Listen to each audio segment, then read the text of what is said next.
L'instant patrimoine avec GAN Assurance. Comment je peux faire pour me constituer un patrimoine immobilier ? Il y a beaucoup de façons de faire. On n'a pas forcément besoin d'être riche pour se constituer un patrimoine immobilier. Déjà, ça, c'est la première idée reçue. Et effectivement, emprunter pour acheter, ça, c'est possible qu'en matière immobilière. Il y a plusieurs types d'immobilier. Il y a la pierre-pierre. Vous achetez une maison, un appartement dans l'ancien, avec ou sans travaux. Mais vous pouvez aussi acheter un bien neuf, ou en VFA, vente en état futur d'achèvement, c'est-à-dire sur plan avec des garanties de construction. Et puis il y a aussi la pierre-papier. Dans ce cas, on détient des parts de biens immobiliers qui sont directement gérées par un spécialiste. Ça permet notamment d'accéder à des typologies de biens difficilement accessibles pour un particulier, comme le sont les bureaux par exemple, des locaux commerciaux ou des entrepôts. Bon, attention toutefois, parce que la rentabilité de ces biens est très liée à la conjoncture économique. Une bonne façon de financer un achat de biens immobiliers, c'est de le louer. L'investissement locatif, c'est la solution qui vous permettra à terme de constituer un patrimoine immobilier. On peut même ajouter qu'en période économiquement agitée comme en ce moment, l'immobilier est une formidable opportunité de protection de son patrimoine.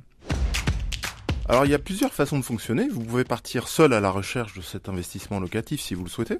Quand on n'a pas le temps et qu'on s'y connaît pas très bien, il est possible d'être accompagné par un expert de l'immobilier neuf comme l'est Expertisimo. Expertisimo, c'est la filiale dédiée à l'immobilier pierre-pierre du groupe Groupama, qui met en œuvre avec ses partenaires des solutions d'investissement en immobilier locatif vendues en l'état futur d'achèvement. Il s'agit d'investissements à long terme. Expertisimo vous accompagne dans le choix du lieu, du gestionnaire, du bien. Bref, c'est beaucoup plus simple pour vous. Il y a plein de façons de faire de l'investissement locatif, mais disons qu'il y en a 3 assez classiques et traditionnels.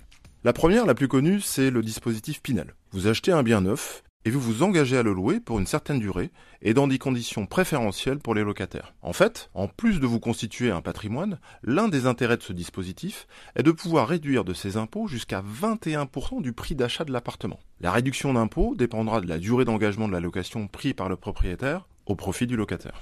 Oui, alors ceci étant, le dispositif est victime de son succès et va bientôt disparaître. Mais si vous voulez en savoir plus sur le dispositif Pinel, je vous invite à écouter le podcast Pinel qui a été déjà préalablement enregistré.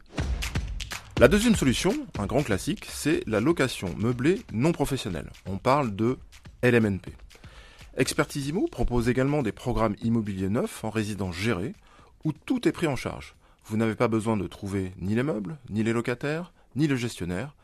Bref, zéro stress, zéro gestion. L'intérêt de cette solution, c'est de se constituer un patrimoine sereinement grâce à la sélection des promoteurs et gestionnaires faite par Expertisimo, tout en bénéficiant d'une fiscalité privilégiée. Cette solution permet en effet de bénéficier de revenus locatifs exonérés en grande partie, voire totalement, de l'impôt sur le revenu et de prélèvements sociaux, et ce, sur une très longue durée. Troisième solution, moins connue, qui est le démembrement temporaire. Attention, ce sont des opérations un peu confidentielles, donc mieux vaut être accompagné par des professionnels pour réaliser ce type d'opération. Pour faire simple, l'idée de séparer en deux la pleine propriété d'un bien immobilier. On a alors d'un côté l'usufruit et de l'autre côté la nue propriété. L'investisseur achète de son côté la nue propriété de l'immeuble. La durée de cette séparation, communément appelée démembrement, est déterminée à l'avance. En général, pour une période comprise entre 15 et 18 ans.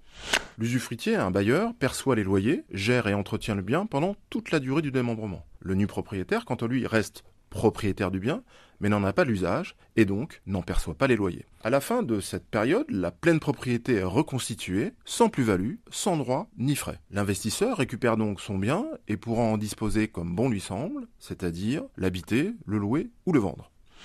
Les avantages entre autres de cette pratique, c'est que on peut acheter uniquement la nue propriété d'un immeuble, c'est donc moins cher, environ 60% du prix de la pleine propriété, et on ne perçoit pas de revenus fonciers pendant la période de démembrement, donc pas d'impôt à payer. Par contre, on peut déduire les intérêts de son emprunt et les charges de cette opération sur ses autres revenus fonciers. Ça permet de gommer les impôts et les prélèvements sociaux correspondants. C'est donc une solution très intéressante si l'on cherche à se constituer un patrimoine sans percevoir de revenus immédiatement. Bref, vous voyez, il n'y a pas une façon de faire. Tout dépend de votre capacité d'épargne, de votre capacité d'emprunt et de votre épargne disponible. Et surtout, de vos besoins et de vos objectifs. Parlez-en à votre agent, il connaît très bien les mécanismes et sera en mesure de vous accompagner dans votre projet. Merci à Christian Dossou et Arnaud Hélard d'Expertisimo, spécialistes de l'immobilier Groupama GAN, d'avoir répondu à la question.